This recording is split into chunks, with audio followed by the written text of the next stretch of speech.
Um, so yeah, then we go out adventuring, meet Mad Maggie, meet the Madcaps and the Redcaps who were terrorizing the flesh golem thing. Yeah. And Jin did his bleeding eyes Heart of Darkness again.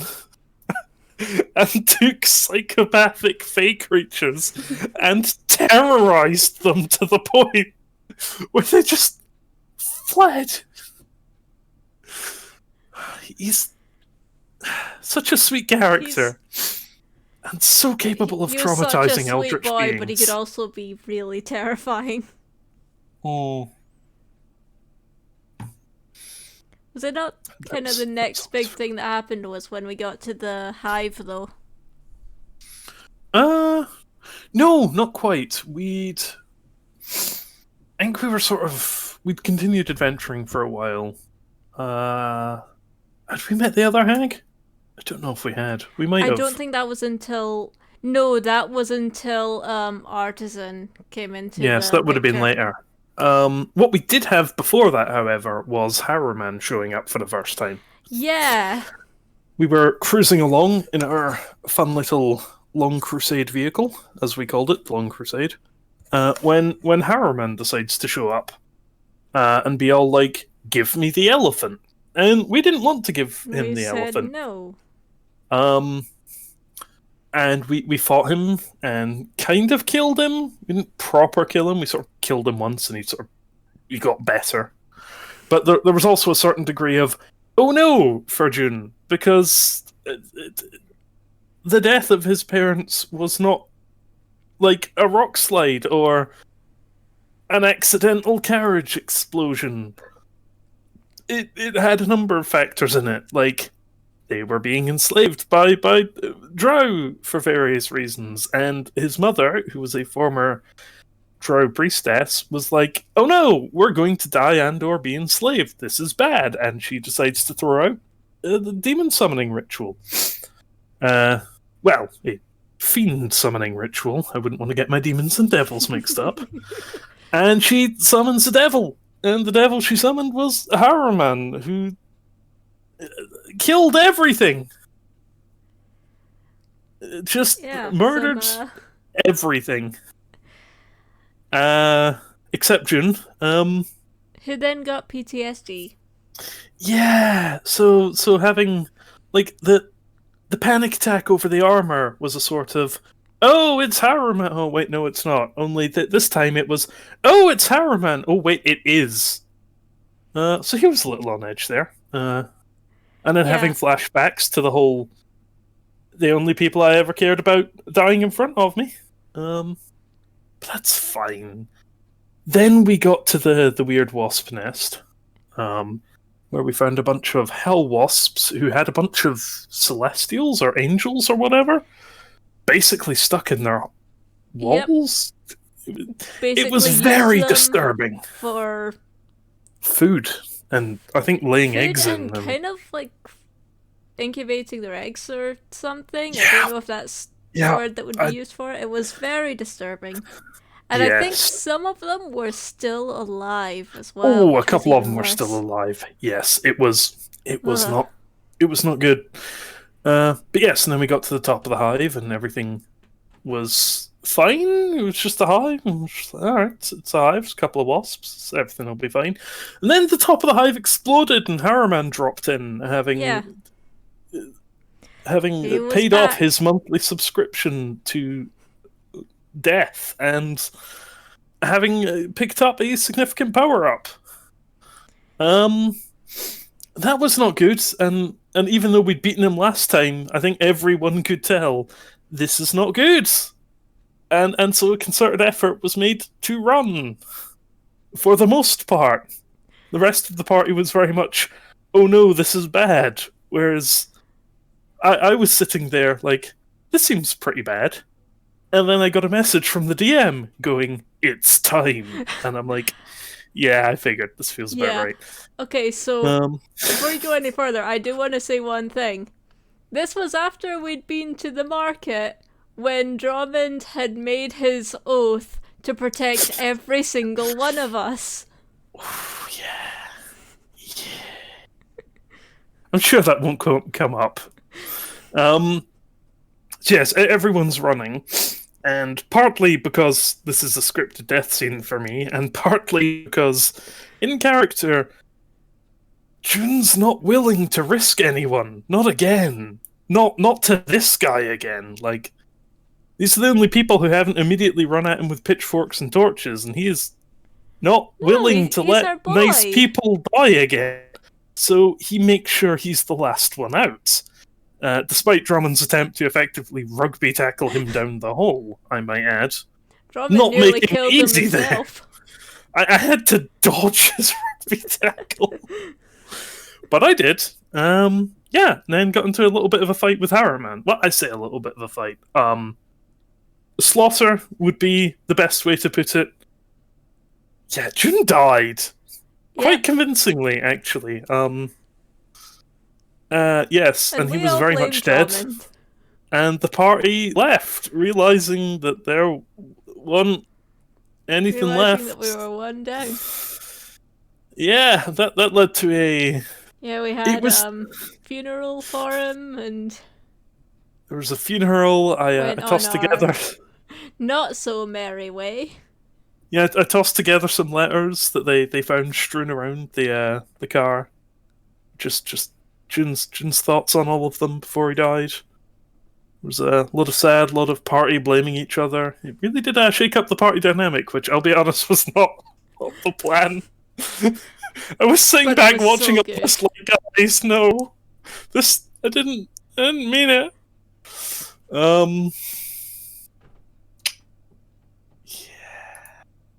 So that was fine. And obviously, having known that this was going to happen, I'd made some work planning a replacement character. But also had to be a replacement character who I could get rid of when June was going to come back. So it needed to be a relatively easily disposable character.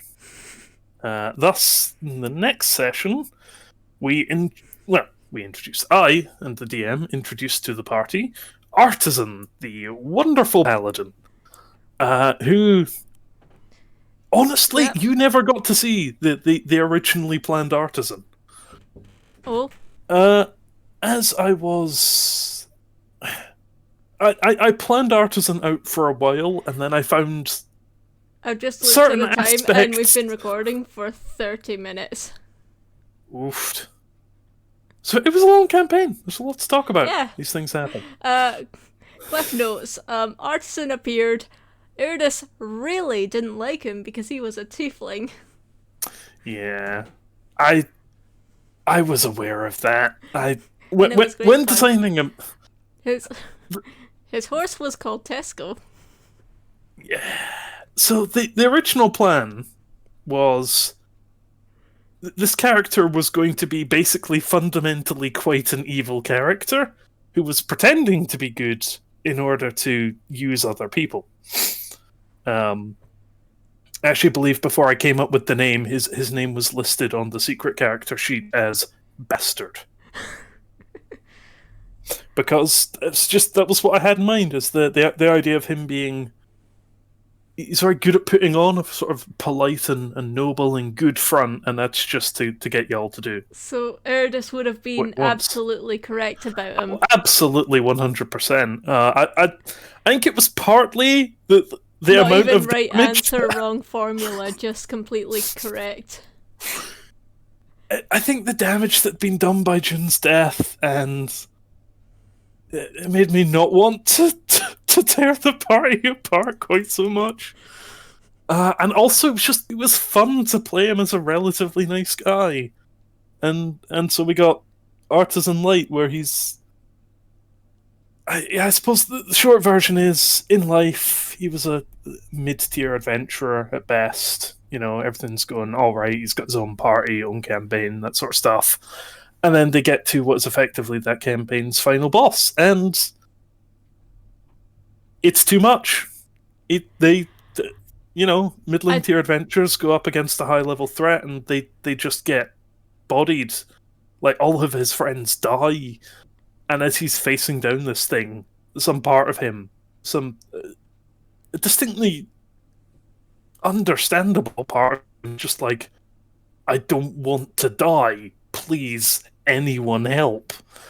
And rather than, a passing god who was like, oh, I'll do some good here, he got a passing devil who's like, I can help you. So you I got think power that up. probably wouldn't have worked as well if you had gone with him faking kindness. The fact that he was genuinely a good guy made it all the Yeah, more heart wrenching and all the better. yeah. So eventually, he dies and ends up in hell because his soul belongs to some devil and his soul gets traded around and I think ends up in the hands of Mordenkainen, who we bump into, and he's basically like, oh, party, you're one down, have this one. And I got to flex my wonderful sort of southern accent, which was quite fun. And yes, and so Artson had a very fun time being the nice guy that the party really needed. And Like, so began the Goober Peas arc. I mean, it's not that I the party. unironically enjoy that song. I know it's the guilty pleasure. You can't escape it. It wasn't that It's a good song, the party man. lacked good people. Like, Robin was in a tough position. Iridis was doing his best. Drummond and Lorelei were definitely good people. They were just troubled.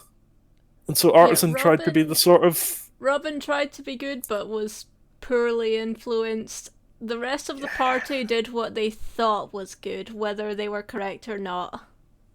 Yeah, but Artisan had that sort of little bit honourable, little bit friendly, that just sort of, maybe big brother, almost dad vibe to him.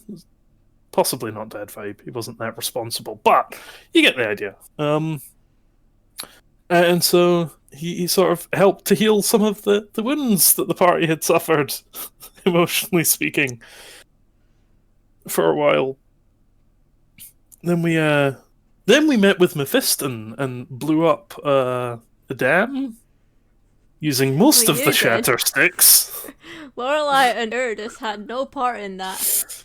Did you? I feel like Lorelei, you had some part that came into play later. Lorelei didn't say no to the deal, but she didn't say yes, so that was why she got the shatter stick. But ultimately, she decided she wasn't going to be part of destroying the dam, and that was the best decision she could have made.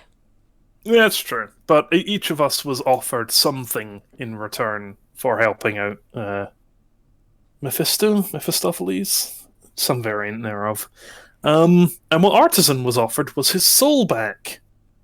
And he kind of wanted his soul back really badly. And so he agreed, went, blew up the dam, and he got his soul back. Tricks with devils. What they say is generally trustworthy. What they don't say is what you need to pay attention to. Yeah. So he got his soul back. It's just a little bit extra tacked on there that you didn't really notice, because... why would he? It's basically... I mean, yes, you can't see his soul. Archdevil effectively put a backdoor into his soul. So that was the thing. And so we progressed through the campaign more and more until we got to the sword. And then things started taking off. Because at that point, said backdoor was... Yep. So again, the original plan was for him to just turn on the party, probably to get his soul back, because even a good person will do crazy things if it's for something they really want. But at this point, he technically had his soul back, so we went with a possession of sorts. Yep. And so Artson, who is still fully conscious, that's the thing, is that it wasn't like he was fully possessed, it was more that he was being forced to do things, but it was still him doing them. And so he picks up the sword and becomes the next boss battle for the party. And the only way we could free him was to kill him. Oh, yes. We hit some emotional beats on this campaign. So, yes. I was so ready for Lorelei to just be angry from then on. And then you went and brought Jude back. Yes, so... So Artuzen ends up having to be put down by the party, including by Iridis, who was more than happy to do the deed, I think, and more Iridis than have happy no to say, qualms. I was right, I was right, I told you all. And if I'm not mistaken, was that not the point where Robin went, yes, you were, and murdered him back?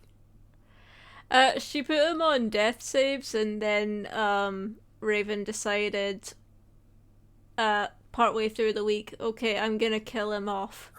Yeah, so Robin effectively got the kill. It was just a player decision rather than a roll of the dice. Yeah. So yes, we were 2 characters down going into what was about to be the final fight. I don't think any of us realised the campaign was that close to its end. Not even the DM realised, I don't think. No. So, yeah. And then next week comes around. I believe it's Faith showed up, Iridis' replacement and backstory character. He gets along He gets passably along with the group, except Robin. well enough with the party. There wasn't really enough time for him to really become enemies with anyone. Yes. And then the next morning, they get attacked by Yanogu. Yes, that was fun. Yanogu, definitely a casual day out. And a bit of a flashback for Robin's player, who had dealt with Yanogu in many a personal quest before. Different character, same depth of feeling. So that was all very dramatic. We just had our second and third character deaths. I think the party as a whole was feeling pretty glum. Just a bit. And then, much like Lord of the Rings, there was a single screech of a big old bird. And unlike Lord of the Rings, it wasn't a plot hole. It was... that's gonna get arguments in the comments.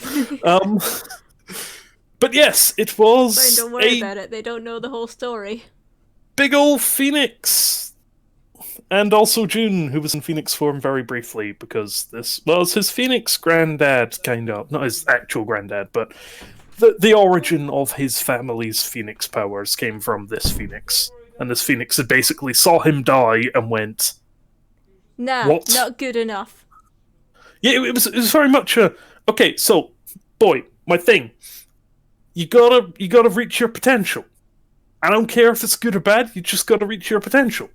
You died crying in a beehive! What? And so, Phoenix Granddad had effectively been very angrily chirping at June in the afterlife for the past couple of months. And at this point decided, close enough, I'm gonna throw a high tier demon and see what happens. And so June was happily deposited with the rest of the party. And he was like, oh, hey guys! And then we all tackle hugged him, crying. Alive! I was dead, but I got better. And he has absolutely in the background, like, who's this guy? No idea about the emotional damage that had recently been done to the party. But, little spark of happiness. A little bit of joy before the terror sets in. Definitely a little bit of awkwardness about Raya, especially when he finds out people read his notes. But apart from that, yeah, and then we got into basically 3 back-to-back battles. The one with Yanogu, which was fun and interesting. The one in Haruman, with the one with Haruman, which allowed. Long. It did not, but it did lead to some very cathartic disintegration. Yes, that was a satisfying way to end the battle. Oh yes. I think the rest of us just decided we're gonna hold our action and give this kill to the one who deserves it. Yeah, and so Harriman got disintegrated. Before, and here's another behind the scenes thing, there was another detail that was planned and never quite made it in, but the idea was going to be that, as far as Jun remembered it, his mum had summoned Harriman. Harriman had effectively gone absolutely batshit and just killed everything except Jun for some reason.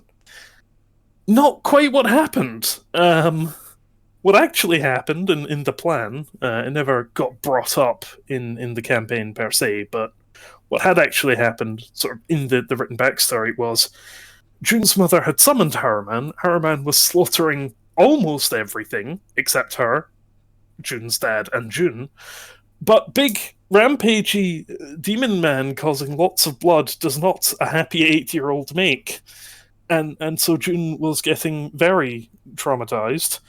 And trauma's a real great way to discover that you have magic powers. And so young Panicky June, basically cooked everything inside that tunnel except himself. And so the original backstory was actually that June had killed his own parents unknowingly. Yeah. Yeah, never quite made it in. He has. But now he's back, and he's not dead. And Zariel's here, and that was a very tense fight. Tried to because appeal to her, didn't work. Lorelai tried to appeal to her. It didn't work. Then lots of murder happened. I mean, it was part of a process that led to working in the end. Yeah, it did, but at first it didn't work. Yeah, at first it was like, okay, I hear what you're saying, but I'm still gonna kill you. So you've got Robin basically dancing her way through 13 different kinds of gracefulness while firing off the kind of mind-shattering magic that only Zariel could probably resist. You've got Faith sort of standing around like, okay, I'm here. Do I have anything that really works? I'll try. Right. He's just like, alright, who are we killing? June's tossing off some fireballs here and there. He's not sure what's going on, but he's here. I think Rhea actually did some serious work. Like, she put the whole Rune Knight thing to good use. And then Lorelai and Drummond made a very strange pairing, because Drummond got blinded, if I'm not mistaken. And Lorelai effectively... like a spinning top. Yeah, she was basically riding on his back, like some kind of manic halfling general, while he spins around with an axe like a dang Beyblade. And when that actually works, he then jumped off, shoved a shatter stick into the back of Zariel's knee, and detonated it. Oh no, she shoved in the shatter stick earlier. The Beyblading technique was what downed Zariel. Oh yeah, there's so many different bits. So many things happened. Yes, and I think just as Zariel's sitting on death's door, I think it was that point. While we were sort of considering what to do, I think June, who he's not had the happiest time, but he's just gotten a second chance, and he's thinking. We were all just kind of silent, like who's going to make the decision, and then it was June that stepped up. He didn't even step up; he actually did it from range. But yes, having recently had a second chance of his own, and actually picked up a couple, I think it was just the one level actually, in Celestial Warlock, because he was tired of people dying and wanted a direct way to help stop that. He healed Zariel for like 4 HP. Like, if she'd tried anything, she would have died so fast. Yeah, it was enough to stabilize her, but not enough to... But the simple act of healing her was apparently enough to help Lorelai get through with the persuasion, and as a party we managed to convince her, you don't have to be evil. You could not that. You could be not evil. And she gave it a go. Yep, we trusted her with the sword and it paid off. It did, and Lulu remembered how to be an elephant, I guess. Lulu. She was both the main plot point for half the campaign and really easy to forget for half the campaign. It was I will talk more about her with the DM in the next one. Oh yes. But so we all get back to the material plane, home sweet home. Everything's cool. Elturel's back. A couple of people died, but who doesn't?